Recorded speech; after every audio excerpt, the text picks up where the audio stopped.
जय माता रानी दोस्तों, आप सभी का बहुत बहुत स्वागत है आपकी अपने चैनल राधा कृष्ण ऑफिशियल में। उम्मीद करती हूँ आप लोग बहुत अच्छे होंगे। तो ये बताने के लिए कमेंट बॉक्स में जय माता दी जरूर लिखिएगा। तो चलिए दोस्तों, आज हम इस वीडियो में जानेंगे कि नवरात्रि के चौथे दिन माता के चौथे स्वरूप माँ कुष्मांडा की पूजा किया जाता है। तो हमें माता की पूजा किस प्रकार से करनी है, माँ का स्वरूप क्या होगा जिसका हमें पूजा करते समय ध्यान करनी है, और माँ का बीज मंत्र क्या होगा, इस दिन हमें किस रंग का वस्त्र धारण करना चाहिए, इस दिन माँ कुष्मांडा को भोग में हमें क्या अर्पित करनी चाहिए, और माँ को इस दिन कौन सा फूल अर्पित करनी चाहिए। तो आप लोग वीडियो के लास्ट तक बने रहिएगा, और अगर आपको वीडियो मेरा पसंद आता है तो लाइक जरूर कर दीजिएगा। तो चलिए सभी महत्वपूर्ण बातें जान लेते हैं। तो सबसे पहले बता दूं दोस्तों कि नवरात्रि के चौथे दिन माता के चौथे स्वरूप माँ कुष्मांडा की पूजा की जाती है, और शास्त्रों के अनुसार माँ कुष्मांडा सौर मंडल की अधिष्ठात्री देवी मानी जाती है। इनकी पूजा करने से रोग, शोक और दुख से मुक्ति मिलती है, और अपने मंद हंसी के द्वारा संपूर्ण कुष्मांड को उत्पन्न करने के कारण इनका नाम कुष्मांडा पड़ा।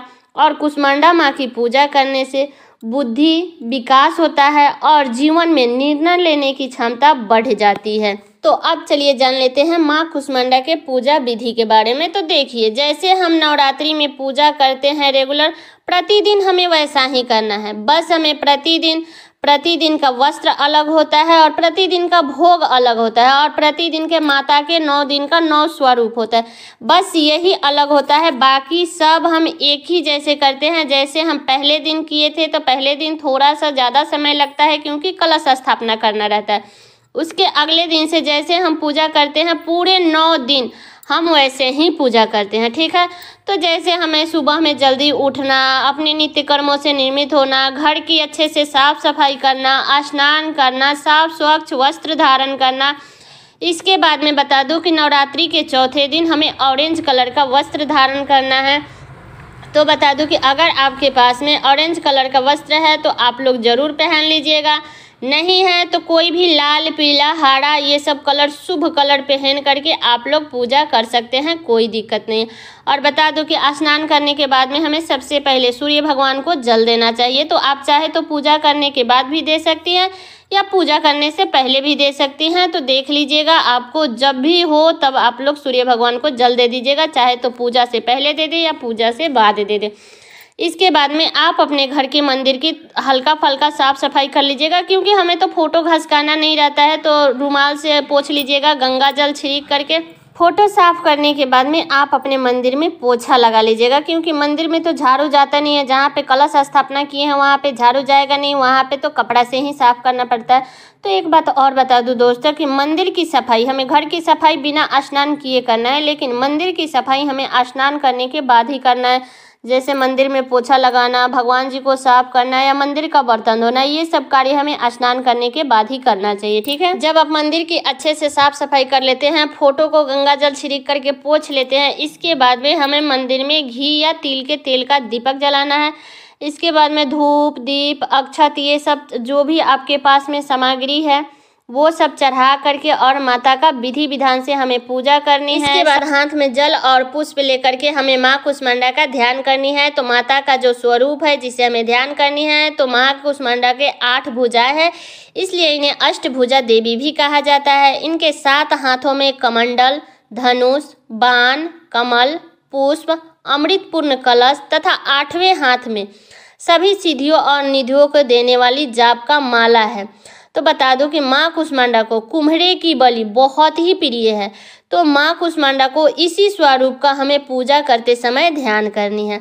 और माँ कुष्मांडा का मंत्र जो होगा वो है, या देवी सर्वभूतेषु माँ कुष्मांडा रूपी न संस्थिता नमस्तस्यै नमस्तस्यै नमस्तस्यै नमो नमः। तो यही है माता का बीज मंत्र।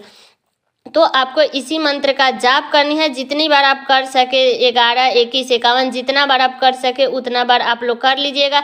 इसके बाद में हाथ में का जो भी फूल और जल है वो माता के चरणों में अर्पित कर दीजिएगा। इसके बाद में बता दूं कि इस दिन माता को गुड़हल का फूल बहुत पसंद है, तो अगर मिल जाता है तो आप लोग ज़रूर चढ़ाइएगा।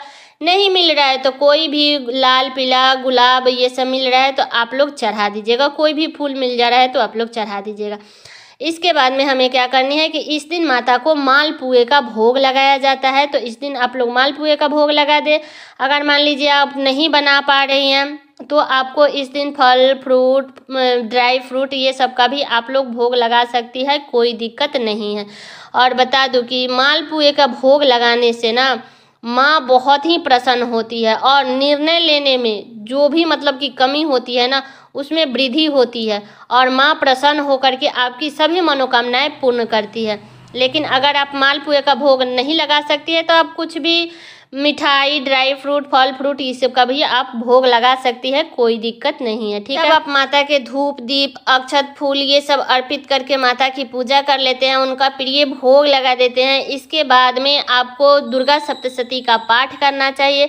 इसके बाद माता की कपूर से आरती करनी चाहिए। ठीक है, तो दोस्तों नवरात्रि के चौथे दिन माता के चौथे स्वरूप माँ कुष्मांडा की पूजा अगर सच्चे मन से करने से किसी भी प्रकार की परेशानियां हो वो दूर हो जाती है और मनवांछित फल की प्राप्ति। तो इसी नियम विधि के साथ में हमें नवरात्रि के चौथे दिन माँ कुष्मांडा की पूजा करनी है विधि विधान से। और सारा सामग्री आप लोग एक ही बार इकट्ठा करके रख लीजिएगा, क्योंकि जब हम दीपक प्रज्वलित कर देते हैं उसके बाद हम उठ के सामान लाते हैं तो उस पूजा को खंडित माना जाता है। इसलिए आप लोग पूजा करने से पहले आप सारा सामग्री अपने पास में रख लीजिएगा। इसके बाद में मंदिर में दीपक प्रज्वलित कीजिएगा। ठीक है, तो सारी बातें क्लियर हो गई नवरात्रि के चौथे दिन की पूजा से संबंधित, माँ कुष्मांडा के पूजा से संबंधित। तो उम्मीद करती हूँ कि आप लोगों के लिए वीडियो बहुत ही उपयोगी होगा और ये वीडियो मेरा यहीं तक का था। कैसा लगा ये वीडियो आप लोग कमेंट करके जरूर बताइएगा। चैनल पे नए हैं तो सब्सक्राइब कर लीजिएगा, बेल आइकन को प्रेस कर दीजिएगा जिससे मेरे वीडियो का नया नोटिफिकेशन आप सभी के पास में सबसे पहले पहुंचे। और वीडियो को लाइक कर दीजिएगा, क्योंकि आपके एक लाइक से मुझे बहुत ही मोटिवेट मिलता है। तो वीडियो को लाइक कर दीजिएगा और वीडियो को शेयर कर दीजिएगा ताकि हर किसी को नवरात्रि के चौथे दिन की पूजा से संबंधित संपूर्ण जानकारी प्राप्त हो सके। तो चलिए दोस्तों, मिलती हूँ अगले वीडियो में किसी नए वीडियो के साथ में। तब तक के लिए नमस्कार।